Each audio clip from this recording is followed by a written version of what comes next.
நாய் வந்து அது வாயில ஒரு விஷயத்த கவிக்கிட்ட ஒரு ஓனர் வீட்டுக்கு போயிருக்கு. ஓனர் அதை பார்த்து பயப்படுறாரு. ஏன்னா அந்த நாய் வாயில கவிட்டு வந்து ஒரு பெண்ணோடைய கைய. என்ன கதை அப்படின்னு இந்த வீடியோல பார்ப்போம் வாங்க.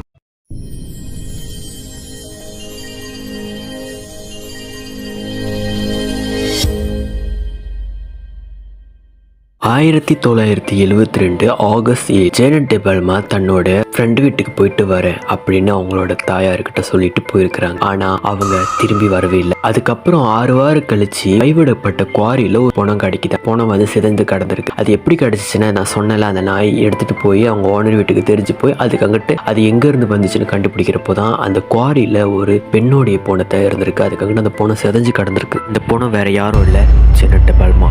போலீஸ் அந்த காலத்தில் வந்து இந்த மாதிரி பில்லி சூனியம் இந்த விஷயத்தெல்லாம் வந்து நம்பினாங்க. ஏன்னா அந்த பணத்தை சுற்றி வந்து அந்த மாதிரி விஷயங்கள் தான் இருந்திருக்குது. பணத்தை சுற்றி வந்து இந்த மாதிரி கட்டைகள், அந்த கட்டையை என்ன பண்ணியிருக்காங்கன்னா அந்த சாதாரண மரக்குச்சிகள்